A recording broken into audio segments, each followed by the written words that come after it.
Now our topic is reservation of constituencies. We were studying the different types of election systems, and we had studied the two types of system, that is first past the post FPTP system and the proportional reservation, that is PR system. Now the next topic of study is reservation of constituencies. तो constituencies का किस तरह reservation होता है और हमारे देश में, उसको हम पढ़ेंगे.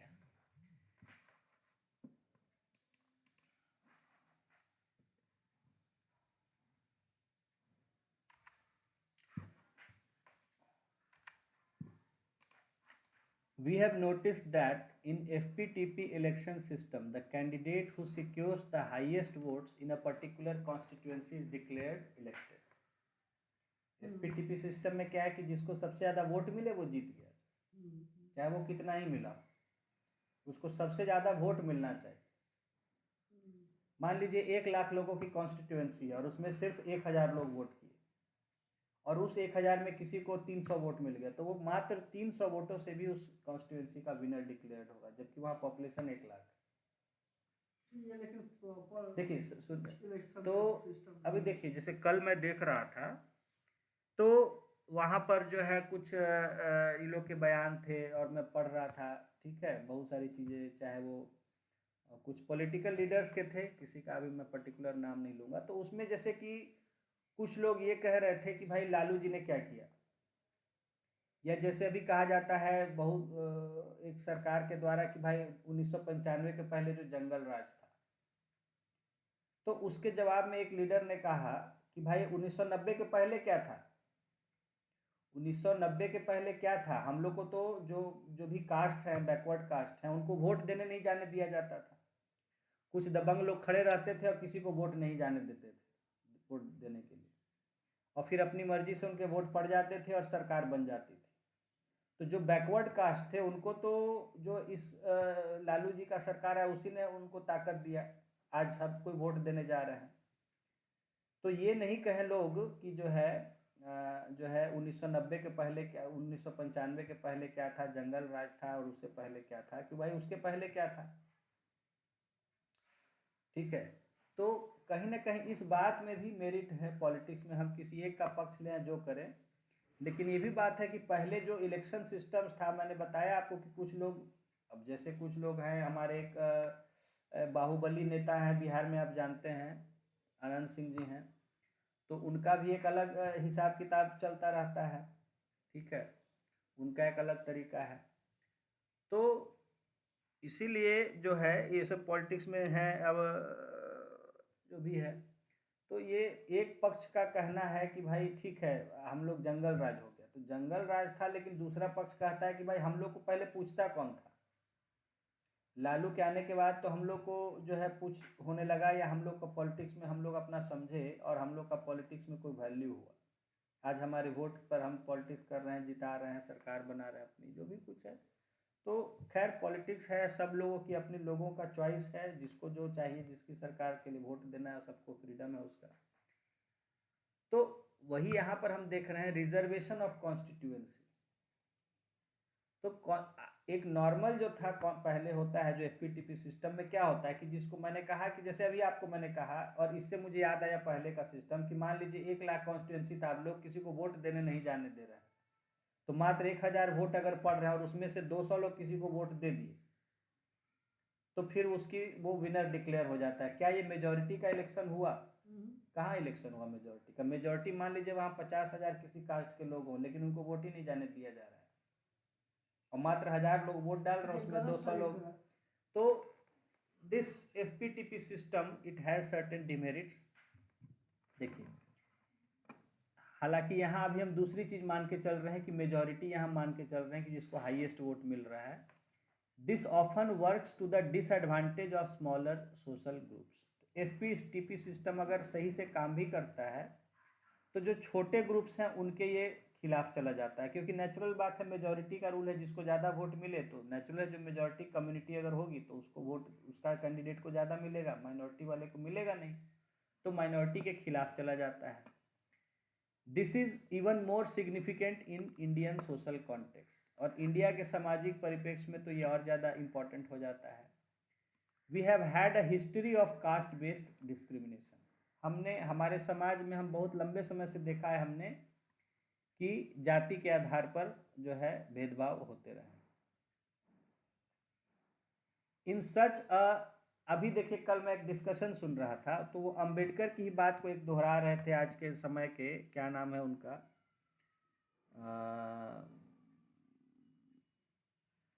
हाँ, चंद्रशेखर आज़ाद के नाम से कोई आदमी है आज के समय में, ठीक है ना। तो वो फिर वही बाबा साहब अम्बेडकर की बात दोहरा रहे थे कि हम कितना ही पढ़ लिख लें, कितना ही क्वालिफाइड हो जाएं, लेकिन हम अपनी जात नहीं बदल सकते। जात नहीं बदल सकते मतलब? हाँ, अम्बेडकर जी का यही ना था कि हमारा जो है जो स्टेटस है वो नहीं बदल सकता है, भले हम कितना ही पढ़ लें, कुछ भी कर लें, इसलिए तो धर्म उन्होंने परिवर्तन किया।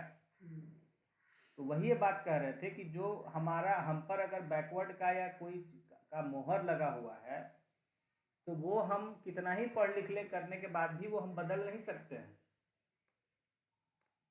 समझ गए मतलब कि एक उनका कहने का था कि जैसे कहीं ना कहीं एक सोशल हायरार्की बना हुआ है, किसी को फॉरवर्ड कहा जाता है, किसी को बैकवर्ड कहा जाता है, या किसी को गलत नीचा समझा जाता है, तो वो चीज़ आप कितना ही हम पढ़ लिख लें वो बदल नहीं सकते, उससे कोई फर्क नहीं पड़ने वाला। जैसा देखिए वो कह रहे थे और जैसा आप भी कहे कि कुछ लोग ऐसा कह रहे हैं, बता रहे हैं, जो भी है, तो उसी की मुझे याद आई कि यहाँ पर लिखा हुआ है जैसे कि we have had a history of caste based discrimination.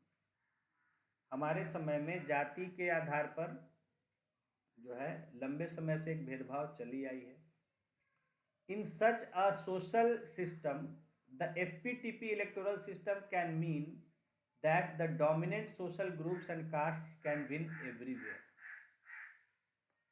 ठीक है ना, जो पहले हो रहा था कि जो दबंग ग्रुप थे वो कम संख्या में होते हुए भी सारे चुनाव जीत जा रहे थे, and the dominant caste can and the oppressed social groups can continue to remain unrepresented. और जो दबे कुचले या कमजोर वर्ग था या शोषित वर्ग था, वो जो है संख्या में ज़्यादा रहते या कम रहते भी, जो भी कारण से, उसको कोई पूछने वाला नहीं था। Our constitution makers were aware of this difficulty and the need to provide a way to ensure fair and just representation to the oppressed social groups. तो संविधान बनाने वाले जो संविधान निर्माता थे वो इस परेशानी, इस मुश्किल के बारे में जानते थे, और वो ये समझते थे कि इसकी ज़रूरत है कि जो कमज़ोर वर्ग है या जो शोषित वर्ग है, जो पिछड़ा वर्ग है, उसको एक सही रूप से उसका एक प्रतिनिधित्व, रिप्रेजेंटेशन गवर्नमेंट में होना चाहिए। This issue was debated even before independence and the British government had introduced separate electorates. तो आज़ादी के पहले भी इन मुद्दों पर बहस चली थी, और इसको लेके इसको कारण बताते हुए ब्रिटिश ने सेपरेट इलेक्टोरेट्स लाया था, जो मॉर्ले मिंटो रिफॉर्म से जो लाया गया था, कम्युनल इलेक्टोरेट्स, कि जहाँ कहा गया था कि अलग अलग कम्युनिटी के अलग अलग चुनाव होंगे, है ना, जिस पर आगे चल के गांधी जी और अंबेडकर जी में एग्रीमेंट हुआ, गांधी। हाँ, तो सेपरेट इलेक्टोरेट्स जो लाया गया था, this system meant that for electing a representative from a particular community only those voters would be eligible who belong to that community। इसमें कहा गया था कि अलग अलग जो कम्युनिटी हैं उनके अलग चुनाव होंगे और उनमें सिर्फ उसी कम्युनिटी के लोग वोट करेंगे। जैसे सिख कम्युनिटी से किसी को चुनना है तो उसमें सिर्फ सिखों के ही इलेक्शन, वो सिख भाग लेंगे और सिख ही वोट करेंगे खाली, और सिख कैंडिडेट होगा। इस तरह की उन्होंने, या मुसलमान अगर कोई कैंडिडेट है तो मुसलमानों का रिप्रेजेंटेटिव जो होगा तो वो उसमें सिर्फ मुसलमान लोग वोट करेंगे, जिसके के खिलाफ हो गए थे गांधी जी कि इससे हमारा समाज बिखर जाएगा, टूट जाएगा। तो इस पर बहस पहले भी हुई थी। In the constituent assembly many members expressed a fear that this will not suit our purposes। तो कॉन्स्टिट्यूएंट असेंबली में भी बहुत से मेंबर्स ने इस पर बहस किया था और ये कहा था कि ये हम जो है इस तरह का हमारा लक्ष्य इससे ठीक नहीं रहेगा, अचीव नहीं कर पाएंगे अपने लक्ष्य। Therefore, it was decided to adopt the system of reserved constituencies. तो जिस तरह पहले गांधी जी ने पूना पैक्ट में एग्री किया था रिजर्व कॉन्स्टिट्यूएंसीज की बात, उसी सिस्टम को आगे भी कैरी करने का किया गया। ठीक है, कि जिस तरह उस समय था रिजर्व कॉन्स्टिट्यूएंसीज की बात हुई थी, कॉन्स्टिट्यूएंसी में रिजर्वेशन होगा सीट जो है पिछड़े जातियों के लिए, तो वैसे ही एग्री किया गया कि आगे आज़ादी के बाद भी उसी सिस्टम को हम कंटिन्यू करें। In this system all voters in a constituency are eligible to vote, but the candidate must belong to only a particular community or social section for which the seat is reserved. तो जैसा कि गांधी जी के समय तय हुआ था कि constituency reserve होगी, उसमें जो व्यक्ति खड़ा होगा चुनाव के लिए वो किसी खास कम्युनिटी, पिछड़े कम्युनिटी का होगा, लेकिन वोट उसके लिए सब करेंगे। तो इसी व्यवस्था को आज़ादी के बाद भी आगे रखा जाए, ऐसा कॉन्स्टिट्यूएंट असेंबली में तय किया गया। ये समझ गए यहाँ तक कि कॉन्स्टिट्यूएंसी रिजर्व होगा तो वहाँ जो उसी रिजर्व कैटेगरी के ही कैंडिडेट चुनाव लड़ सकेंगे, लेकिन वोट उनके लिए सभी लोग मिल के देंगे। हाँ, यही है हमारे यहाँ system. There are certain social groups which may be spread across the country. तो कई ऐसे सामाजिक ग्रुप्स हैं, कम्युनिटी हैं जो पूरे देश में फैले हुए। In a particular constituency, their numbers may not be sufficient to be able to influence a victory of the candidate. जैसे कि मान लीजिए अगर हम एक इस्लाम की बात करते हैं, मुस्लिम्स की बात करते हैं, तो मुस्लिम्स पूरे देश में फैले हुए हैं। मुस्लिम्स क्या है, पूरे देश में फैले हुए हैं, लेकिन ज़रूरी नहीं है कि किसी कॉन्स्टिट्यूएंसी में उनका इतना नंबर हो कि वो उसको जिता सके मुस्लिम कैंडिडेट। समझे इस बात को? हमारे लिए नहीं। हाँ, हाउएवर मतलब ये मैंने एक एग्जांपल लिया मुस्लिम का, कोई भी कम्युनिटी हो सकता है। ये कहाँ इसके बारे में भी अफवाह है कि SC/ST एक अलग कंट्री का डिमांड कर रहा था आज़ादी के समय में। ऐसा सही तो नहीं, हम तो कभी पढ़े नहीं इसके बारे में, लेकिन नहीं, ये गलत र्यूमर्स है। जैसे समाज में बहुत भयंकर अफवाह फैला हुआ है। कुछ लोग होंगे ऐसा जो कहते होंगे, मैं ये नहीं कहता हूँ, कुछ लोग होंगे, कुछ लोग हमेशा से कुछ ना कुछ मांग, भाई मैं दिल्ली में था तो कुछ लोग त्रिपुरा के आए हुए थे, हमें अलग टिपरा लैंड चाहिए। 2010 की बात बता रहा हूँ, 10 लोग वहाँ बैठा हुआ था टेंट लगा के, और वो कहते कोई ध्यान देने वाला नहीं, कोई पूछता भी नहीं था उन लोग को। अब वो लोग अपना मांग पर था कि हमको टिपरा लैंड चाहिए। तो इस तरह कोई मांग उठाता रहे तो उठाता होगा कोई, मैं ये बात डिनाई नहीं कर रहा हूँ, लेकिन ऐसी कोई मेजर कोई ऐसा डिमांड नहीं हुआ था किसी पार्टी या किसी। वही मैं कह रहा हूँ, कुछ लोग होंगे जो ऐसा कभी कहे होंगे बात, है ना। अब किसी के दिमाग में कुछ भी बात आ सकती है, कुछ लोग उससे एग्री भी कर सकते हैं, तो ऐसा हुआ होगा वो मैं नहीं कहूँगा, but it was never a demand of any major group और एनी सिग्निफिकेंट ग्रुप कि जिसको कि कोई तवज्जो दिया जा सके, जो इम्पोर्टेंट हो, ऐसा कोई ग्रुप का ऐसा कभी मांग नहीं रहा। हाँ, अब कहे ना कि कुछ का कुछ बात निकाल सकते हैं लोग भटकाने के लिए, अब लोग अब जो है तो खैर यहाँ देख रहे हैं हम लोग जो कह रहे हैं कि in a particular constituency their numbers may not be sufficient to be able to influence a victory of a candidate. तो हो सकता है कहीं कोई कम्युनिटी किसी कॉन्स्टिट्यूएंसी में संख्या में कम हो कि वो किसी को प्रभावित कर सके, किसी के जीत हार को।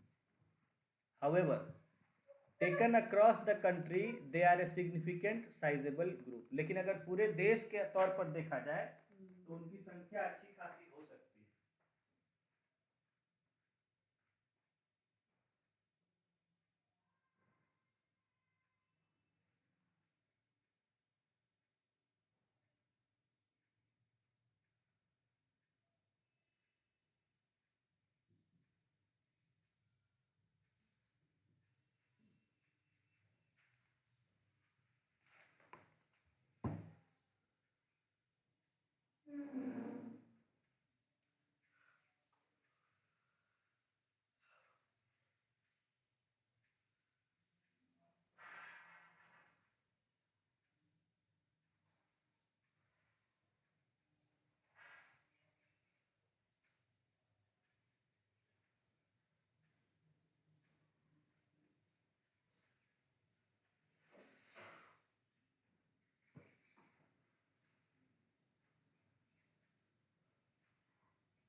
Okay, so here we are seeing that some group, it may have significant population in entire country, but in a particular constituency it may not have that much population to influence the win of some particular candidate. ठीक है. To ensure their proper representation, a system of reservation becomes necessary. तो ऐसे में कि जो है उस group का प्रॉपर रिप्रेजेंटेशन हो, उसके लिए उसका रिजर्वेशन जो है कुछ व्यवस्था करना ज़रूरी हो जाता है. The constitution provides for reservation of seats in the Lok Sabha and state legislative assemblies for the scheduled castes and scheduled tribes. तो इसके लिए जो है, जो हमारा संविधान है, वो लोकसभा और विधान सभाओं में शेड्यूल्ड कास्ट्स और शेड्यूल्ड ट्राइब्स के लोगों के लिए सीट्स रिजर्व करने की जो है उसमें प्रोविज़न है, प्रावधान है. ठीक है. अब इसमें नया क्या जुड़ा है, कुछ आप बता सकते हैं? मैंने आपको बताया है रिजर्वेशन जो था वो शेड्यूल्ड कास्ट और शेड्यूल्ड ट्राइब्स के लिए था पहले से. ठीक है. अभी इसमें कुछ क्या बदलाव हुआ है? ये आपके आया भी था पीटी एग्जाम में, याद कीजिए, ध्यान दीजिए। आपके इस बार के पीटी एग्जाम में ये आया था, इससे जुड़ा सवाल। तब लेटेस्ट अमेंडमेंट जो हुए थे उनके बारे में मैंने आपको बताया था। Reservation of women. हाँ, रिजर्वेशन ऑफ विमेन। कौन सा अमेंडमेंट है वो? 106th अमेंडमेंट है, जिसमें कि विमेंस के लिए भी अब रिजर्वेशन साथ में इंक्लूड कर दिया गया है। ठीक है, तो 1/3 ऑफ द सीट्स हाँ हैव बीन रिजर्व्ड। तो पहले से जो सिर्फ शेड्यूल कास्ट और शेड्यूल ट्राइब्स के लिए था, और इसके लिए भी हुआ है, इसके लिए भी हुआ है, क्या हुआ है, 10 साल बढ़ा दिया गया। 10 साल के लिए ये रिजर्वेशन बढ़ा दिया गया। देखिए इसको आगे समझेंगे। हाँ देखिए, देखिए आगे इसको समझिए। This provision was made initially for a period of 10 years. जब ये रिजर्वेशन वहाँ लिखा गया था संविधान में, तो ये सिर्फ 10 साल के लिए पहले रखा गया था, और माना गया था कि 10 साल के बाद इसका जो है हम रिव्यू करेंगे। और 10 साल का समय दिया गया था कि हो सकता है हमारा समाज 10 साल में इस चीज़ को बदलाव करे और उनको प्रॉपर रिप्रेजेंटेशन दे। अगर वो पाया जाएगा कि 10 साल में ठीक ठाक उनका हो गया है, तो इसको ख़त्म कर दिया जाएगा रिजर्वेशन आगे से, और नहीं अगर है तो उसको आगे फिर देखा जाएगा 10 साल के बाद। तो इसी के लिए ये हर 10 साल पर इसका रिवीजन होता है और अमेंडमेंट होता है, समझ गए? तो अभी जो हुआ 106th अमेंडमेंट में, ठीक है, वहाँ महिलाओं के लिए किया गया, और दूसरा अमेंडमेंट था जिसमें कि SC/ST के रिजर्वेशन को 10 साल बढ़ा दिया गया, और एंग्लो इंडियंस का सीट को अब खत्म कर दिया गया। एंग्लो इंडियन के लिए जो एक सीट होता था, 2 सीट, एक नहीं 2 सीट होता था, तो वो सीट को अब इस बार से वो उस अमेंडमेंट से खत्म कर दिया गया। ये क्वेश्चन आपको आया था, क्वेश्चन है पीटी का? नहीं लाए हैं इस बार का।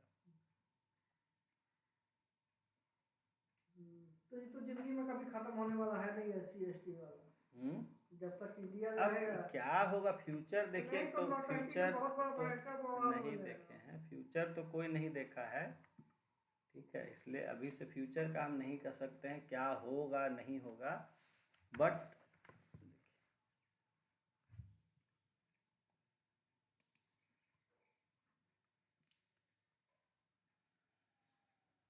देखिए, the 106th Constitution, also known as Women's Reservation Act, reserves 1/3 of seats for women in Parliament and state assemblies. The act was passed in September 2023 and received the President's assent on September 28, 2023. ठीक है, the reservation applies to Lok Sabha, state and the Legislative Assembly of Delhi. The reservation will be effective after following the census, publication of census following act's commencement.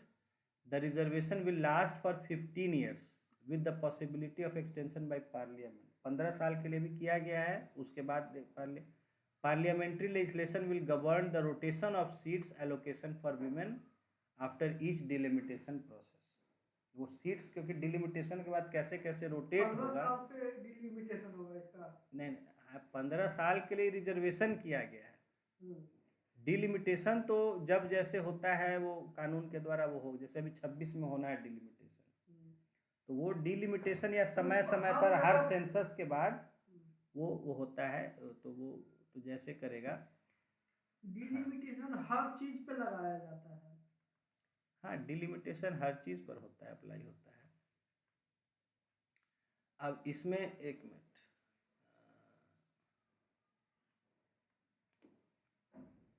ये वही वाला 50 साल वाला delimitation है ना।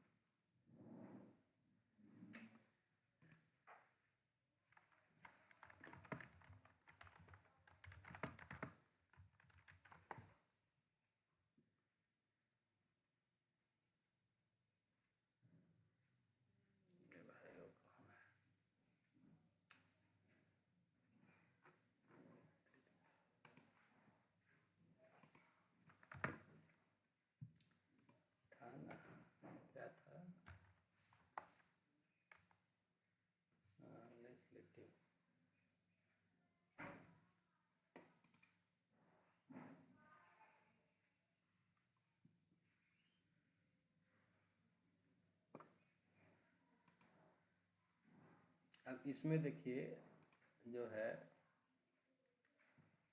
और इसमें किसमें था वो जो है क्या बोलते हैं, वो जो था जो इसका ख़त्म किया गया है इनका,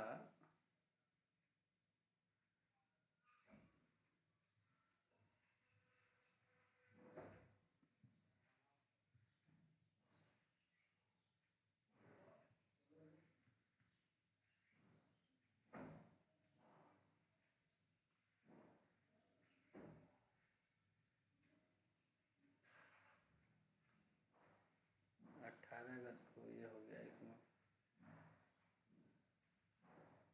338B shall be inserted, namely provided nothing shall apply for clause 3 of article 342A, the socially and educationally backward classes which shall the words the socially and educationally backward classes in the central list.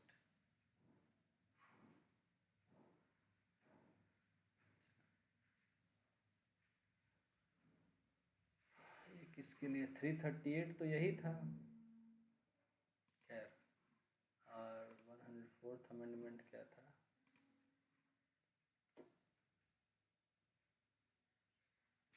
अच्छा हाँ, reservation of seats 70 years के लिए 80 years कर दिया जाना था।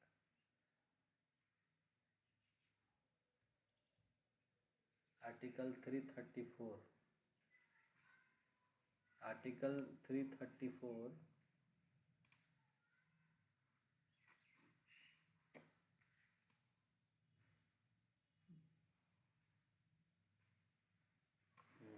334 क्या है, reservation of seats 334 reservation of seats and special representation to cease after certain period. अच्छा 333 में था Anglo Indian community legislative assembly के लिए, लेजिस्लेटिव असेंबली। अच्छा the reservation of seats for scheduled caste in the house and the legislative assembly and the, यहाँ लिखा है shall cease expiration of period of 80 years, ठीक है, and 70 years in respect of clause be the Anglo Indian community. ये देखिए 80 years इसको कर दिया, लेकिन ये 70 ईयर्स तक है, यानी 70 साल के बाद ख़त्म, यानी अब से ख़त्म हो गया एंग्लो इंडियन के लिए। हाँ उसको 70 साल ही रहने दिया। यहाँ जो है ना, जैसे पहले 70 था उसको 80 कर दिया, समझ गए। यहाँ देखिए 1 लिखा है ना, 1 नीचे substitute for 70 years, the word 70 years पहले, उसके पहले 60 ईयर्स से 70 किया गया था, 70 से 80 किया गया इस बार, समझ गए। 95th अमेंडमेंट में इसको 60 से 70 किया गया था, 60 किया गया था 50 से 79th अमेंडमेंट में। ये देखिए सबका दिया है। 50 कब किया गया, 40 से 62nd अमेंडमेंट में। अब 40 किया गया था 30 से 45th अमेंडमेंट में, 10-10 साल बढ़ाया गया।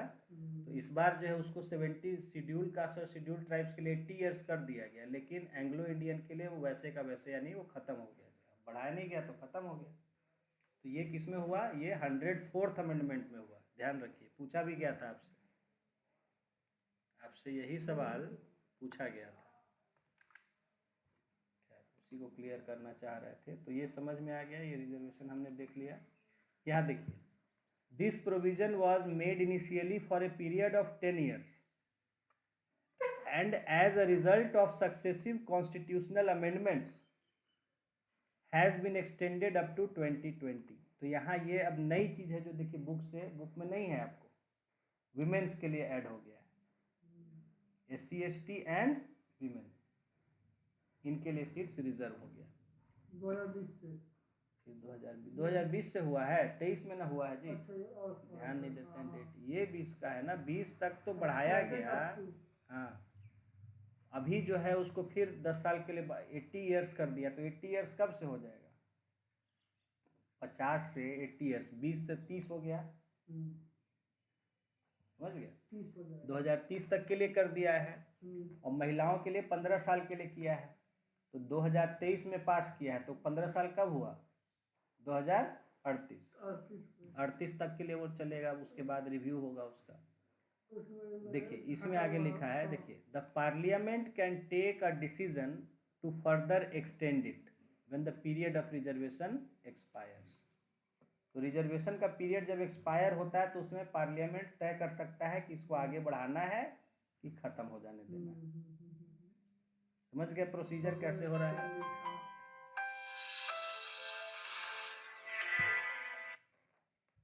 हेलो, अभी क्लास ले रहे हैं, हाँ खा लेंगे।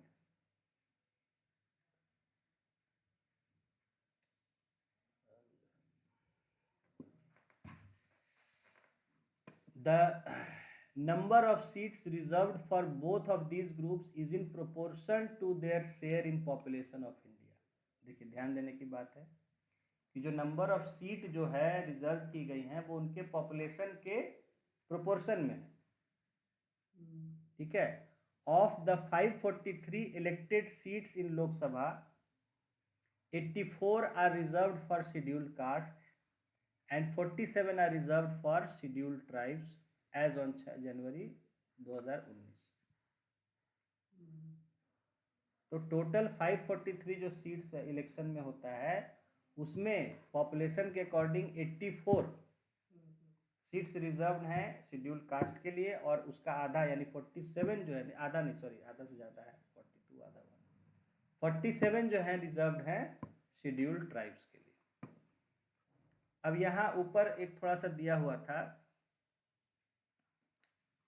ये कॉन्स्टिट्यूएंट असेंबली में डिबेट में बोले थे ताजमुल हुसैन कि separate electorates have been a curse to India, have done incalculable harm to this country, separate electorates have barred our progress, we want to merge in the nation, for God sake keep your hands off reservation for Muslim community. ठीक है, तो खैर चलिए बयान था किसी का। हाँ, यहाँ देखिए, यहाँ पर जो है जयपाल सिंह मुंडा जिनका आपको मैंने दिखाया था उनका थोड़ा सा दिया हुआ है। But I have come to say a few words on behalf of the Adivasis of India.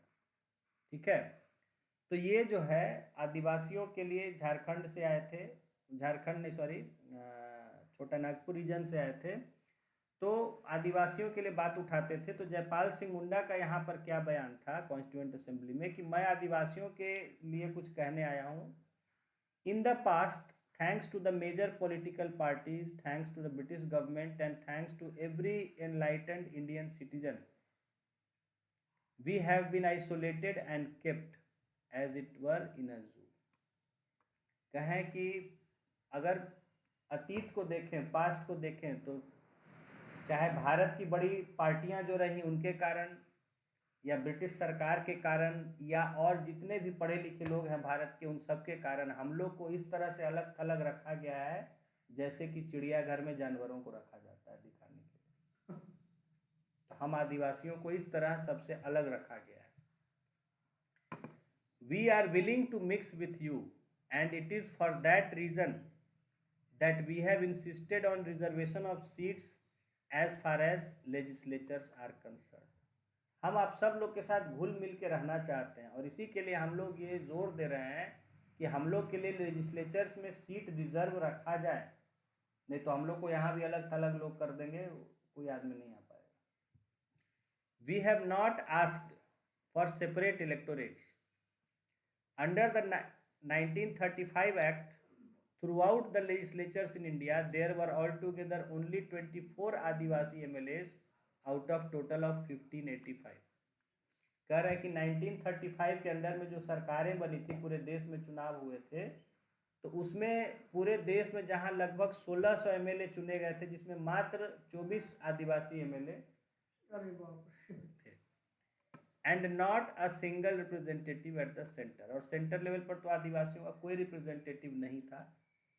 तो इसी के लिए एक इनका बहस दिया है कि हमें भी रिजर्वेशन दिया जाए, तो इसीलिए शेड्यूल्ड ट्राइब्स को भी रिजर्वेशन दिया गया। जैसा अभी आप जान रहे हैं कि 47 सीट्स जो हैं पार्लियामेंट में रिजर्व्ड है। नाउ अब देखिए, जो आप पूछ रहे थे उसका आंसर यहाँ आपको मिलेगा। Who decides which constituency is to be reserved? कौन तय करता है कि कौन सा कॉन्स्टिट्यूएंसी रिजर्व होगा? ठीक है। On what basis is this decision taken? ये डिसीजन किस आधार पर लिया जाता है? देखिए, इसको समझना जरूरी इसलिए करंट में अभी आपने देखा कि बहस उठी है कि डिलिमिटेशन नहीं किया जाए। उसको साउथ के पार्टियां कह रही हैं कि 30 साल और उसको बढ़ा दिया जाए, जैसे है वैसे के लिए। ठीक है, तो इसलिए इसको समझना। क्या हुआ? हाँ, तो on what basis is this decision taken? आखिर किस आधार पर यह तय किया जाता है कि कौन सा कॉन्स्टिट्यूएंसी में रिजर्वेशन होगा या नहीं होगा? This decision is taken by an independent body called the delimitation commission. तो ये जो है, इसके लिए एक डिलिमिटेशन कमीशन बनाया गया है या बनाया जाता है, या प्रेसिडेंट उसको अपॉइंट करता है। और वो जो है, ये डिलिमिटेशन कमीशन ही ये तय करता है। जैसे इलेक्शन कमीशन है, वैसे ये डिलिमिटेशन कमीशन के द्वारा हर चीज पे काम करता है। हाँ, जहाँ भी कॉन्स्टिट्यूएंसी का उससे तय है बाउंड्री, उसका पॉपुलेशन के रिगार्ड में एडजस्टमेंट करने की बात है, वो delimitation commission. The delimitation commission is appointed by the president of India and works in collaboration with the election commission of India. तो ये इलेक्शन कमीशन के साथ मिलके काम करता है, क्योंकि इलेक्शन कमीशन भाई इलेक्शन से जुड़ा हुआ सब चीज बताता है, तो उससे मिलके ये साथ में काम करता है। इसको अपॉइंट कौन करता है? प्रेसिडेंट। अब हो गया clear? It is appointed for the purpose of drawing up the boundaries of constituencies all over the country. तो ये इसलिए अपॉइंट किया जाता है ताकि पूरे देश में कॉन्स्टिट्यूएंसीज कैसे कैसे उनकी सीमाएं क्या होंगी, है ना, सारे कॉन्स्टिट्यूएंसीज का सीमा बाउंड्री तय करने के लिए इसको अपॉइंट किया जाता है। A quota of constituencies to be reserved in each state is fixed depending on the proportion of SC और ST in that state. अब यहाँ ध्यान रखना है, SC ST के साथ विमेन वर्ड भी आ जाएगा, क्योंकि विमेन्स का रिजर्वेशन हो चुका है। तो अब जो है, ये जैसे डिलिमिटेशन होगा तो सीट्स जो कैसे होता है, हर स्टेट में जितना वहाँ प्रोपोर्शन है पॉपुलेशन का जिसके लिए हम रिजर्वेशन है, जैसे SC ST की बात करें, SC के लिए बात करें, ST के लिए बात करें, या विमेन के लिए बात करें, अभी इन तीनों के लिए है। तो इन तीनों का उस स्टेट में पूरे इंडिया के कंपैरिजन में क्या शेयर है पॉपुलेशन का, तो उसके अकॉर्डिंगली उतनी सीटें वहाँ रिजर्व की जाएगी उस स्टेट में। जैसे मान लीजिए कि किसी स्टेट में पूरे इंडिया का 10% SC पॉपुलेशन, पूरे इंडिया में, हाँ पूरे इंडिया का, तो पूरे इंडिया में कितनी टोटल SC के लिए सीटें रिजर्व हैं? अभी आपको बताए 84। ठीक है ना, और वो भी मतलब टोटल पॉपुलेशन को देखते हुए। अब जो नया सेंसस आएगा, अब क्या होगा, अभी तक तो ये हम फिक्स मान लिए थे 26 तक के लिए। अगर नया इसके बाद डिलिमिटेशन होता है तो फिर देखा जाएगा कि भाई SC का पॉपुलेशन कितना है टोटल के करस्पॉन्डिंग, और उसके हिसाब से उनकी सीटें की जाएंगी। मान लीजिए बढ़ जाता है तो हो सकता है 87 से 90 सीट हो जाए 84 से। ठीक है, अब वो 90 सीट मान लीजिए होता है। और मान लीजिए कि बिहार राज्य में टोटल इंडिया के SC पॉपुलेशन का 10% यहाँ पॉपुलेशन, तो यहाँ कितनी सीटें रिजर्व किया जाएगा? 90 का 10%, 10%, यानी 9 सीट्स।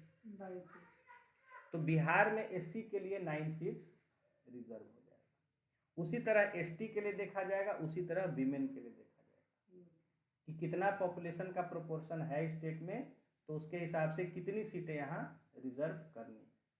ये समझ में आ गया? Now after drawing the boundaries, the delimitation commission looks at the composition of population in each constituency. जब बाउंड्री तय हो जाता है तो उसके बाद जो डिलिमिटेशन कमीशन है वो हर कॉन्स्टिट्यूएंसी में वहाँ का पॉपुलेशन का कॉम्पोजिशन देखता है। समझ गए? हर कॉन्स्टिट्यूएंसी, जैसे अब बिहार की हम बात करें तो बिहार के जो जैसे अभी बात हुआ ना कि कौन कौन सी सीटें रिजर्व होंगी, कौन कौन सी सीटें रिजर्व होंगी। तो देखिए समझिए, पहली बात, सीटें रिजर्व करने की जरूरत कहाँ पड़ेगी? जहां उनका रिप्रेजेंटेशन नहीं होता है, यानी जहाँ उनकी संख्या कम होगी, जहाँ संख्या ज़्यादा होगी तो वहाँ तो अपने आप उनका कैंडिडेट खड़ा हो सकता है या वो वोट दे देंगे, लेकिन जहाँ संख्या नहीं है वहाँ रिजर्वेशन की जरूरत पड़ेगी। तो इसका मतलब कि डिलिमिटेशन कमीशन देखता है कि कहाँ कहाँ कितना पॉपुलेशन में कॉम्पोजिशन है उस कैटेगरी का। जैसे एससी के लिए भी हम मान लीजिए देख रहे हैं, तो हमने देखा कि कुल बिहार में 9 सीटें हमें रिजर्व करनी है। अब डिलिमिटेशन कमीशन क्या करेगा कि जितने भी कॉन्स्टिट्यूएंसी हैं बिहार के, अभी पार्लियामेंट की बात कर रहे हैं, पार्लियामेंट्री कॉन्स्टिट्यूएंसी जितने भी हैं, शायद 40 सीट है जितना है लोकसभा का, तो अब उस 40 में से कौन से 9 को रिजर्व करना है। एक तो देखेगा पहले जहां 9 हो चुका, पहले जो रिजर्व थी उनसे अलग अब रखना पड़ेगा ना, तो अब वो देखेगा कि कहाँ एससी का पॉपुलेशन कम है, ऐसे 9 जो है जहां सबसे कम पॉपुलेशन होगा वो आइडेंटिफाई करेगा और वहां रिजर्व कर देगा। कहाँ इतना जोर का नींद आ रहा है, कोई नहीं है? काम कर चल रहा था, बेड बनवा रहे थे तो बेड बनवा रहे थे, नया बेड बन रहा है कि रिपेयर? वो पूरा ऊपर का अच्छा जो है ना सड़ गया था। अच्छा अच्छा, रिपेयर चल रहा है। नया सेंचुरी का तो नहीं लिए, लेकिन वो आता है ना कुछ नाम, ग्रीन प्लाई ना ग्रीन प्लाई नहीं, ऑर्किड, फैंटोम, हाँ हाँ है, कई सारा है, फैंटम में क्या तो आता है, वही कुछ नाम है, ठीक है उसी से उसका। रिलेटेड आसपास में। चलिए खैर आइए, तो यहाँ का अब देखिए, देखिए those constituencies that have the highest proportion of scheduled tribe population are reserved for ST। अच्छा नहीं यहाँ ये बोला है, आपको वाला लाइन एक बार फिर से रिपीट कर दीजिए। हाँ देखिए, after drawing A boundary of delimitation, सबसे पहले क्या है कि जैसे डिलिमिटेशन कमीशन अपॉइंट कर दिया, बिहार का रिलेटेड, हाँ, एग्जांपल के तौर पे डिलिमिटेशन कमीशन अपॉइंट कर दिया। डिलिमिटेशन कमीशन अब क्या करता है कि वो जो है पॉपुलेशन के अकॉर्डिंग जो है सारा कॉन्स्टिट्यूएंसी का वो एडजस्ट कर लेगा। पहले देखिए कि एससी का कितना, नहीं पहले तो वो टोटल पॉपुलेशन के अकॉर्डिंगली, तो सेंसस कहाँ है, तो 2011 ही का तो है। अरे तो आएगा ना, जब आएगा जो डेटा होगा, जो होगा 26 के बाद अब जो डेटा होगा उस पर किया जाएगा, उसी के आधार पे है ना। हाँ, जो फ्रेश सेंसस होगा, अभी 2021 का सेंसस हुआ है ना, उसका जो डेटा आएगा उसके आधार पर किया जाएगा। तो पहले तो देखिए कि कौन से कास्ट में कितना परसेंट, देखिए पहले तो जानिए कि 2026 के बाद पूरे का डिलिमिटेशन होना है, वो तो होगा ओवरऑल, पहले तो वो कर लेगा, पहले तो होगा ठीक टोटल पॉपुलेशन के अकॉर्डिंग। हाँ। अब मान लीजिए कि कॉन्स्टिट्यूएंसी सब बन गए, हाँ, मतलब फ्रेश, 543 का, हाँ 543 होगा, बढ़ना है क्या होना वो भी जो है फिक्स नहीं है, हाँ 45 के आसपास जितने भी हो गए। अब उसमें वो क्या करेगा, उसने पॉपुलेशन का प्रोपोर्शन देख लिया कि कितना, मैंने बोला कि बिहार में मान लीजिए 10% है, ठीक है पॉपुलेशन, हाँ कास्ट वाइज की, हाँ हाँ ग्रुप वाइज, कैटेगरी वाइज, कि जैसे एससी कैटेगरी में मान लीजिए 10% यहाँ पॉपुलेशन है पूरे इंडिया का, तो पूरे इंडिया में मान लीजिए मैंने बोला कि डिलिमिटेशन के बाद मान लीजिए पाया जाता है कि 90 सीटें रिजर्व करनी है, तो 90 सीटों में 10% यानी 9 सीटें बिहार में रिजर्व होगी, बिहार में जितना है उसी आधार पर, हाँ ठीक है। तो अब 9 में भी हाँ, कहाँ अब ये देखिए यही कह रहा है कि those constituencies that have the highest proportion, अच्छा यहाँ ये कर रहा है कि जहाँ हाईएस्ट है वहां रिजर्व किया जा रहा है, ये लोग प्रिंसिपल अडॉप्ट कर रहे हैं, हाईएस्ट पे, हाँ हाईएस्ट पे कर रहे हैं कि जहाँ सबसे ज़्यादा प्रोपोर्शन है उनका पॉपुलेशन का, जिन कॉन्स्टिट्यूएंसीज में, उनको रिजर्व किया जाएगा, ठीक है। अब जो इसका है वो हम मान लेंगे कि हाँ ठीक है, ये जो अडॉप्ट कर रहा है भाई, ये तो तरीका है, कोई कुछ भी अडॉप्ट कर सकता है, लेकिन जो अभी फिलहाल हो रहा है हमारे उसमें, वो ये अडॉप्ट कर रहे हैं कि जहाँ हाईएस्ट प्रोपोर्शन होगा पॉपुलेशन का वहाँ जो है हम रिजर्व करेंगे, ठीक है। तो ये कह रहे हैं कि those constituencies that have the highest proportion of scheduled tribe population are reserved for ST, ठीक है।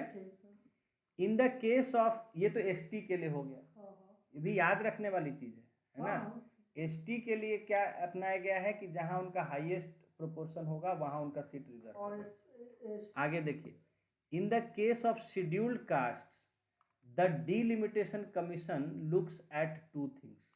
एससी के लिए जो है पीटी ये, में आ सकता है हाँ, सर। दो चीजों पर ध्यान देता है। डिलिमिटेशन होगा तो हाँ, वो आएगा ही आएगा पीटी में। it picks constituencies that have higher proportion of scheduled caste population। पहले ये उन कॉन्स्टिट्यूएंसी को देखता है जहां की शेड्यूल्ड कास्ट का ज़्यादा पॉपुलेशन है, but it also spreads these constituencies in different regions of the state. ठीक है, ये उन कॉन्स्टिट्यूएंसीज को ऐसे भी देखता है कि जो अलग अलग कोनों में हो राज्य के, एक साथ ना हो। This is done because the scheduled caste population is generally spread evenly throughout the country। ये इसलिए किया जाता है क्योंकि जनरली जो देखा गया है कि शेड्यूल्ड कास्ट का पॉपुलेशन पूरे देश में एक तरह से फैला हुआ है। ऐसा नहीं है कि कहीं ज़्यादा है कहीं कम, ऐसा नहीं, हर जगह फैला हुआ है। तो इसी के लिए लोग अलग अलग कोना में लेते हैं ताकि उसको रोटेट किया जा सके, है ना। ऐसा नहीं हो कि एक ही जगह का सब हो जाए तो फिर उसको दूसरे जगह रोटेट करना मुश्किल। These reserved constituencies can be rotated each time the delimitation exercise is undertaken। तो ये जो कॉन्स्टिट्यूएंसीज हैं, क्योंकि देखिए होता क्या है, समझिए, जो ट्राइबल पॉपुलेशन है, ट्राइबल पॉपुलेशन झुंड में रहते हैं, वो एक जगह रहते हैं। ट्राइबल पॉपुलेशन आपको हर जगह फैला हुआ नहीं मिलेगा। ये जो आदिवासी लोग जो हैं वो जनरली एक झुंड में एक ही जगह रहते हैं। अब आप चले जाइए छोटा नागपुर, वहां आपको सारे ट्राइबल मिलेंगे। अगर जैसे पहले बिहार था तो छोटा नागपुर साइड में ही ट्राइबल्स थे, और जगह आपको ट्राइबल बहुत कम मिलते। तो ट्राइबल्स क्योंकि उनका नेचर है कि वो एक झुंड में रहते हैं। आप दिल्ली भी जाइएगा ना, आप नहीं देखेंगे, जैसे नॉर्थ ईस्ट के लोग हैं वो झुंड में चलेंगे हमेशा। तो वैसा इंसान का स्वभाव ही है। हाँ, नहीं, ये है हमेशा वो लोग झुंड में। और उसमें भी कैसे कि माने जो असम का है वो असम वाले ही ग्रुप में चलेंगे, मिजोरम वाले हैं वो मिजोरम वाले ग्रुप में चलेंगे। कि हम लोग माइनॉरिटी है, अगर हाँ, सबके सामने जाएंगे तो हम दब जाएंगे। हाँ, मतलब ये जो मैं देखा हुआ बात बता रहा हूँ कि जैसे बाकी स्टेट्स के लड़के फिर भी एक दो के ग्रुप में रहेंगे या ऐसे भी रहेंगे, अलग थलग भी रहेंगे, कोई दिक्कत नहीं है। लेकिन नॉर्थ ईस्ट के जो हम देखते थे बच्चे हमेशा ग्रुप में रहेंगे, चलेंगे, कहीं भी आएंगे जाएंगे, खाने पीने सब जगह ग्रुप में। अलग समझ माइनॉरिटी की हाँ, वजह से। तो वही यहाँ पर मैं कह रहा हूँ कि जो ट्राइबल लोग हैं वो एक ग्रुप में रहते हैं, वो जनरली अपना ग्रुप डिस्पर्स नहीं करते हैं, जनरली मिक्स नहीं करते हैं दूसरे लोगों से।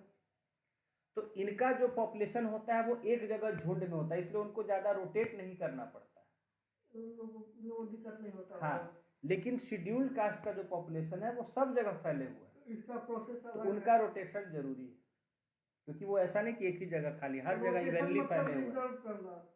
जो जैसे 9 सीट है, अब मान लीजिए कि टोटल है, तो भाई एक ही जगह 9 सीट नहीं ना रिजर्व रहेगा।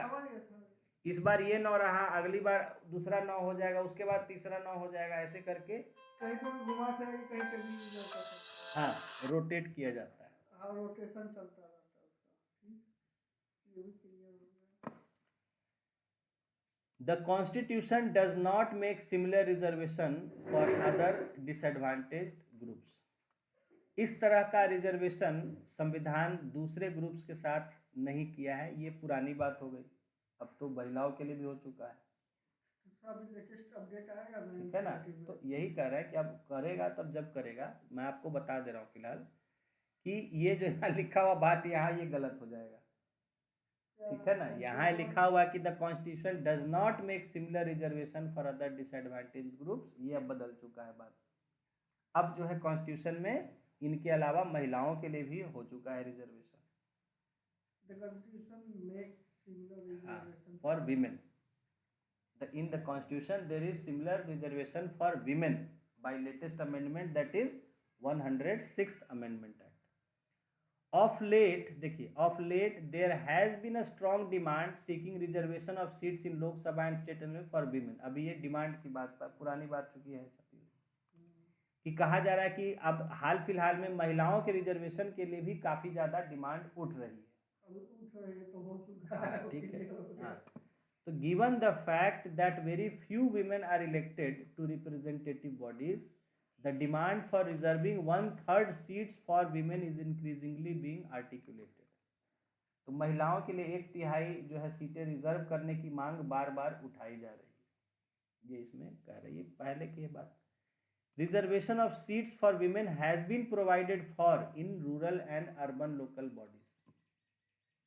अर्बन और रूरल लोकल बॉडीज में पहले ही महिलाओं को दिया जा चुका है आरक्षण। We shall discuss this in the chapter on local governments. हम लोग जब लोकल गवर्नमेंट के बारे में आगे पढ़ेंगे तो वहां हम लोग इस बात को डिस्कस करेंगे। A similar provision for Lok Sabha and Vidhan Sabha, देखिए, would require an amendment to the Constitution। तो यहाँ पर जो है आपका कौन सा अमेंडमेंट है? 106th amendment. तो पिछले साल हुआ था 106, पिछले साल हुआ था ना 106th amendment.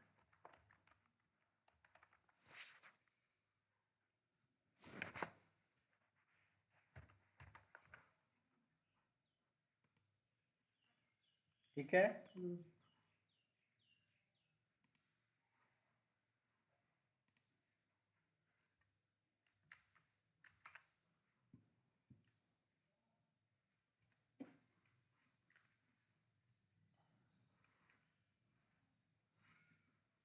Such an amendment has been proposed several times in parliament but has not yet been passed।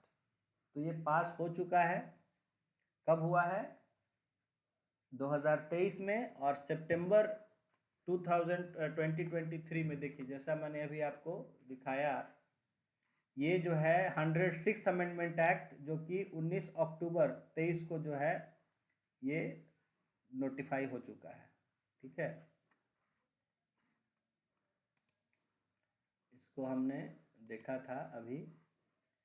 ये जो है 105th, ये तो 105th है।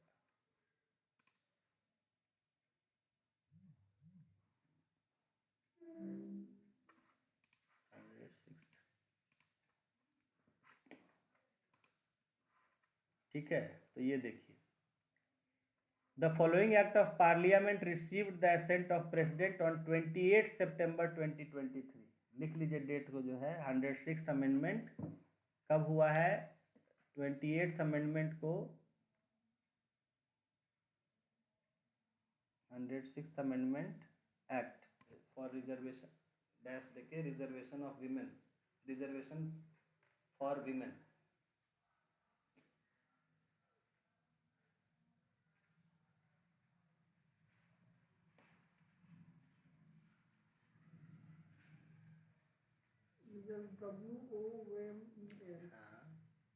WOMEN हो गया, सिंगुलर हो गया, एन प्लूरल, विमेन। ठीक है, तो it got assent, got president's assent on 28 September. ASS assent, वो एक्सेंट हो गया, आप जो लिख रहे थे। असेंट ऑन, नहीं फिर सी क्यों बदल दिया? ऑन 28 सितंबर 2023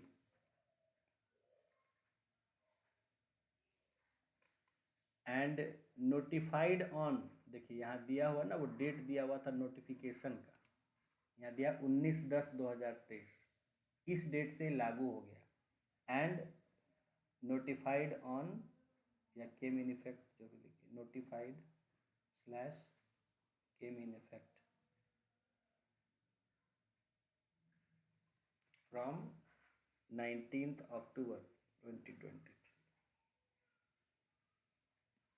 उस दिन से लागू हो गया कानून। 19th अक्टूबर 2023।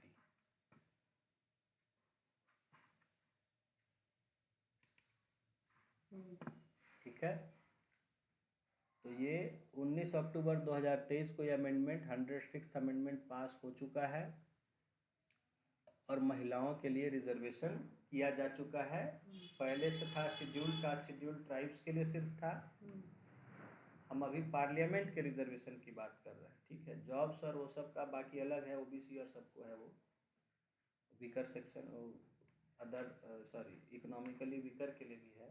यहाँ जो हम देख रहे हैं पार्लियामेंट में इलेक्शंस में, तो यहाँ SC ST और अब वीमेंस के लिए हो गया है जो। Now next topic is free and fair elections. ठीक है, ये भी देखिए लगातार पूछा जाने वाला टॉपिक है मेंस में। ठीक है, नहीं पूरा है ये आगे है। हाँ, The true taste of it. तो फ्री एंड फेयर इलेक्शंस, जो कि देखिए एक डेमोक्रेसी की जो एक परख होती है कि वहाँ जो डेमोक्रेसी कब है सच्ची, जब वहाँ इलेक्शंस फ्री होता है और फेयर, यानी मुक्त रूप से निर्बाध रूप से होता है, किसी को कोई रोक टोक नहीं इलेक्शंस में, और फेयर सही तरीके से, तभी वहाँ हम ट्रू डेमोक्रेसी कह सकते हैं। भाई जनता का शासन कब कहेंगे, जब जनता खुले रूप से वोट दे, चुने अपना प्रतिनिधि को और सरकार बनाए वो लोग। देखिए वही लिखा भी है, देखिए मेरी बात को लिख दिया। The true test of any election system is its ability to ensure a free and fair electoral process. कह रहा है किसी भी चुनाव व्यवस्था की सच्ची परख ये है कि वो क्या निष्पक्ष चुनाव, मुक्त और निष्पक्ष फ्री एंड फेयर इलेक्शन करा सकता है कि नहीं, कराता है कि नहीं। If we want democracy to be translated into reality on the ground, it is important that the election system is impartial and transparent.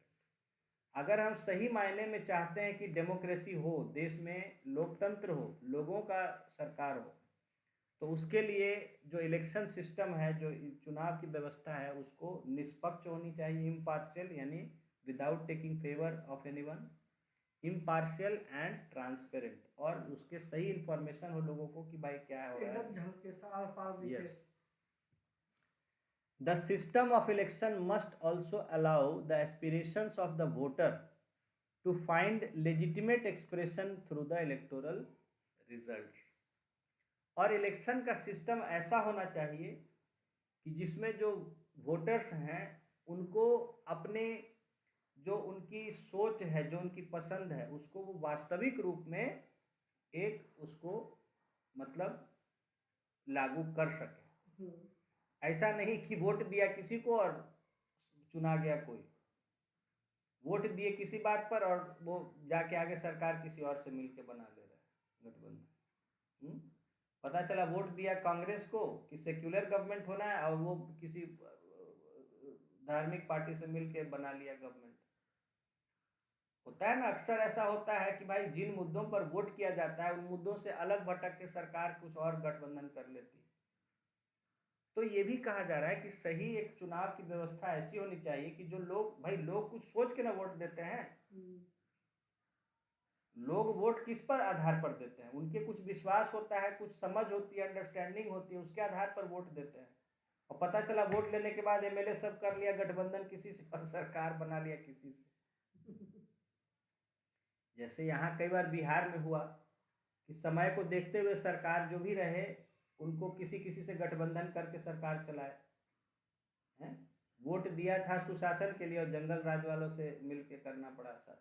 जंगल राज का मतलब क्या है, मतलब गलत काम करना। जंगल राज का मतलब क्या आप नहीं ना फेस किए, शायद आप अवेयर नहीं थे, यहाँ नहीं रहे होंगे। हम तो अभी 20 हाँ, के बाद आए हैं। जंगल राज का मतलब था, आपको नहीं पता उसमें बिहार में क्या हालत था। हर कॉलोनी में गुंडे थे, हर कॉलोनी में रंगदार होते थे और हफ्ता वसूली करते थे, उल्टे सीधे जो है काम करते थे सबके और तंग करते थे, गुंडई करते थे। ये हाल था बिहार।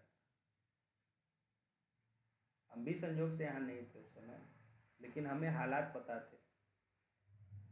ठीक है, खाली हफ्ता वसूली, और जो भी थोड़ा बहुत बिजनेस कर पा रहा था, पैसा कमा रहा था, उससे रंगदारी वसूलना, किडनैपिंग करना, गोली मार देना न देने पर।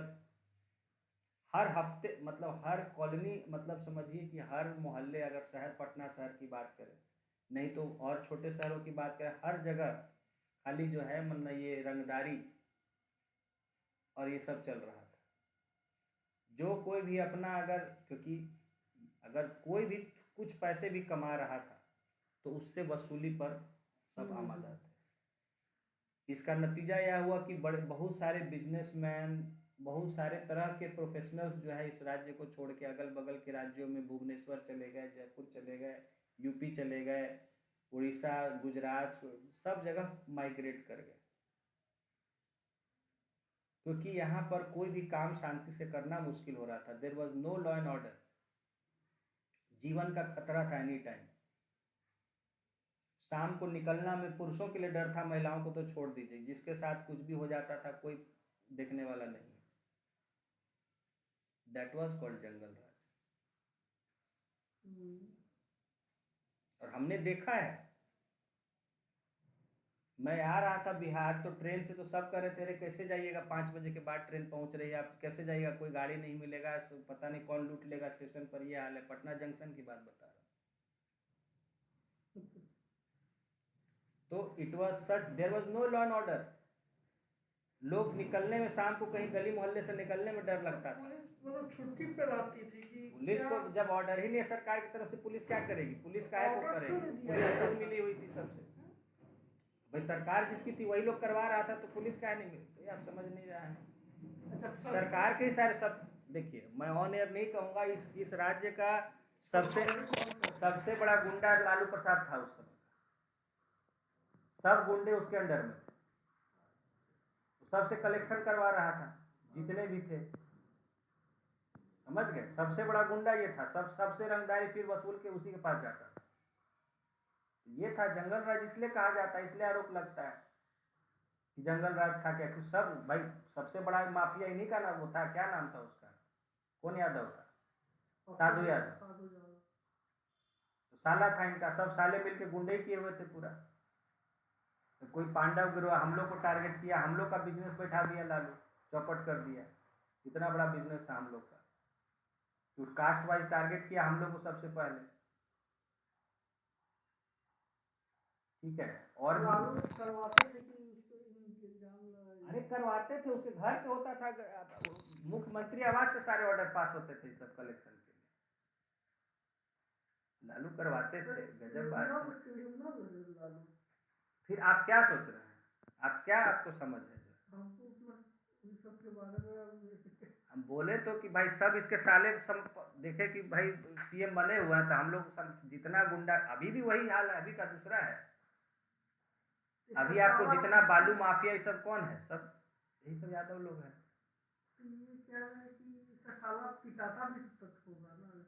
कहाँ से पिटाएगा? पुलिस उसी के साथ है, पिटाया किसी? गजब बात कर रहे हैं। किसी को हिम्मत था उसके खिलाफ बोलने का, करने का, आप पिटाने की बात कर रहे हैं। एक कोई था ऐसा इंस्पेक्टर जो लालू के भतीजा कोई पीटा था, वैसा सनकी इंस्पेक्टर था, वो भी पटना में था ऐसा है। किसी को नहीं हो, अब वो क्या हुआ नहीं हुआ नहीं जानकारी उतना, लेकिन वो था बहुत, वो टाइट जोर सामने दरोगा था। हाँ दरोगा था, मारा भर पेट लालू के भतीजा को भी, जो है चल रहा था बुलेट पर, कुछ कुछ नाटक कर रहा था। तो वैसे भी पुलिस अफसर होते हैं।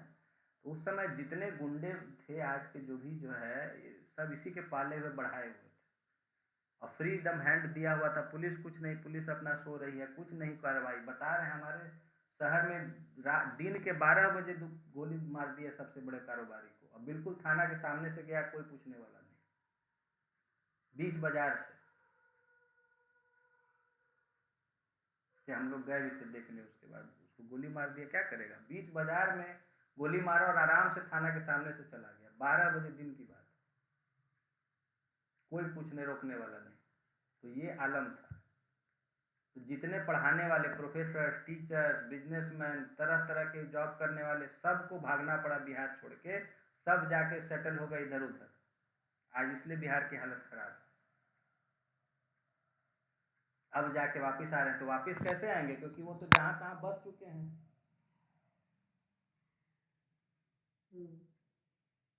तो इसलिए ये जंगल राज था, पकड़ के शादी ब्याह हो जाना, पकड़वा शादी, हाँ सब बहुत ज्यादा होता था उस समय, कि भाई पैसा नहीं देना है, पकड़ के कर लिया ब्याह, कोई बोलने वाला करने वाला नहीं।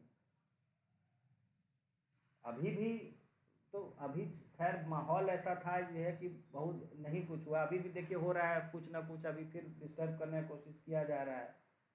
ठीक है ना, तो इसी के लिए ये सब न किया नीतीश कुमार जी ने, शराबबंदी किया कि सबसे पहले सबका कारण होता है शराब। बहुत सारे सबको टारगेट किया, जो भी इस तरह का ये थे वो सबको अरेस्ट किया। यूपी में, बिहार में, यूपी में भी वही हाल था। वहाँ भी योगी आए तो फिर धीरे धीरे सब जो है, ये योगी उससे पहले भी तो टाइट हुए सब। तो ये था जंगल राज। हमारे हमारे देखिए, हमारे जो जिस स्कूल में हम जहानाबाद पढ़ते थे, इतना बढ़िया स्कूल था, उनके प्रिंसिपल को उस समय हम मांगा गया था, तो बेचारे 2-3 बॉडीगार्ड लेके चलते थे। 5 लाख रुपया उस समय डिमांड किया था, तो बेचारे क्या करते, मजबूरी, पैसा उतना देने तो फिर बॉडीगार्ड लेके चलते थे। तो ये कह रहा कि किसी भी तरह कोई, यहाँ सब कोचिंग इंस्टीट्यूट जो पटना में चलते थे, सबसे थोड़ा बहुत पैसा वसूला इन लोगों ने, जितने थे उस समय के यहाँ पटना के चलते थे, केसी सिन्हा, लाल और क्या मुखर्जी, सब जो भी थे। केसी सिन्हा क्या हुआ अभी है कि क्या हुआ पता नहीं, हमको क्या लेना देना है। लेकिन तो that was called the jungle raj. जगह जगह मतलब जो भी पैसा कमा रहा था उससे पैसा वसूली शुरू हो गया।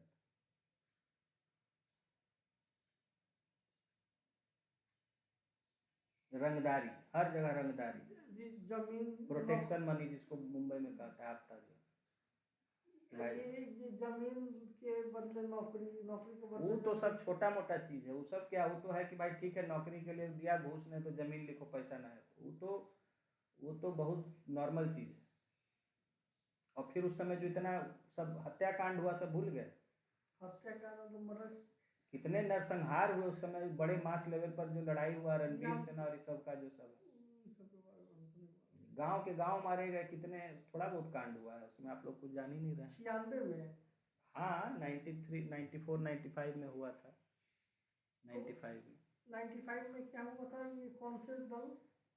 अरे था माओइस्ट जो है, माले, तो माले CPI-ML बोलते हैं, तो कम्युनिस्ट पार्टी, और उसमें कई सारे और पार्टी, जैसे अभी देखिए अभी न्यूज़ में आ रहा है कि सबको बैन किया हुआ है, पीपुल्स फ्रंट ऑफ इंडिया और SDPI को आज किया है ना, देखिए कहाँ है न्यूज़ पेपर आज का, इसी को बैन किया ना है अभी, SDPI सॉफ्टवेयर सॉफ्टवेयर है, ये देखिए तो न्यूज़ है, सब बोले, इसलिए पढ़िए समझिए।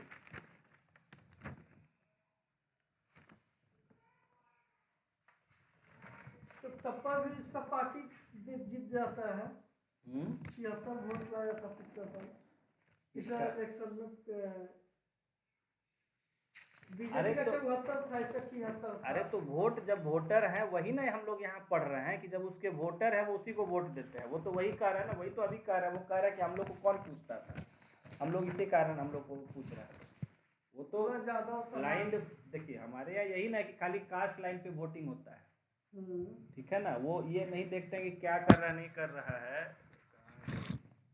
अच्छा वो इसी तरह का है, पढ़ा लिखा है नहीं। अभी देखिए, अभी पार्ट कुछ इसको कहाँ गया, अभी हम खोले थे,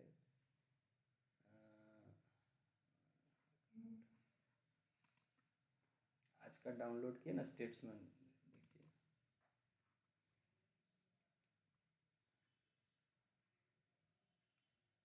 तो दिल्ली का है।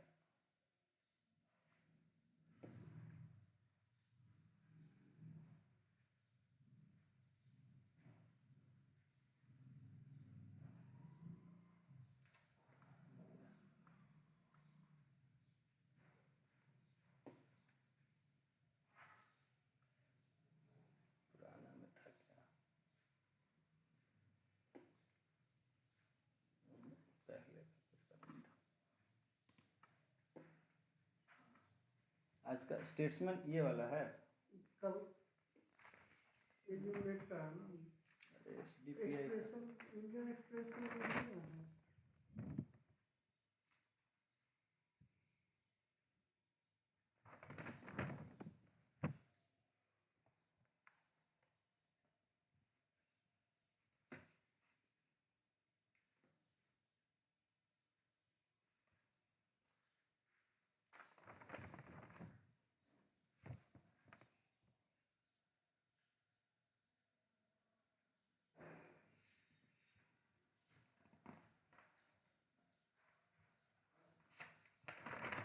इसको बोला है सोशलिस्ट डेमोक्रेटिक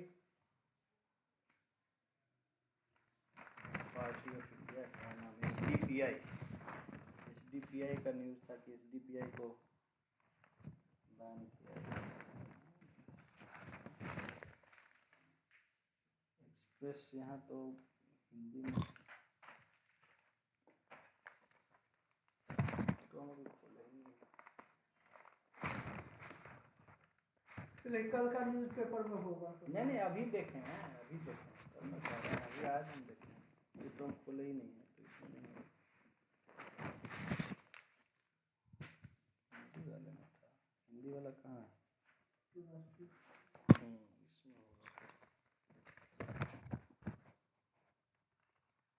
देखिए एसडीपीआई के खिलाफ मनी लॉन्ड्रिंग में छापामारी। ईडी ने प्रतिबंधित popular front of India PFI के राजनीतिक संगठन social democratic party of India social democratic के खिलाफ धन शोधन मामले में तो 10 देश भर में छापे मारे, इसको बैन कर दिया गया। यही है अभी जैसे एसडीपीआई, ठीक है कि अभी हेडिंग कहीं आगे ही देखे हैं। तो ये जो है आपका क्या हम लोग चर्चा कर रहे थे, हाँ, तो ये उस समय ऐसे ही पीपुल्स फ्रंट करके क्या था, पीएलएफआई था, people liberation front of India या क्या नाम था, समझ गए। तो उस समय माले और क्या क्या नाम था, तो वो जो है जो मतलब कि ये जो नक्सलवाद हुआ तो वो लोग फॉरवर्ड कास्ट के खिलाफ जो है गोलीबारी किए। तो फिर फॉरवर्ड कास्ट भी जो है रणवीर सेना बनाए, ठीक है, रणवीर सेना बना, फिर रणवीर सेना भी उनका खिलाफ जाके मार काट किए। तो ये लोग एक गांव में जाके करते थे, फिर ये लोग उनके गांव में जाके मारते थे, ऐसे ही कांड हुआ बहुत सारा उस समय, ठीक है ना। तो यही सब था जंगल राज। एक चीज़ बताएं तब ना, तो उस समय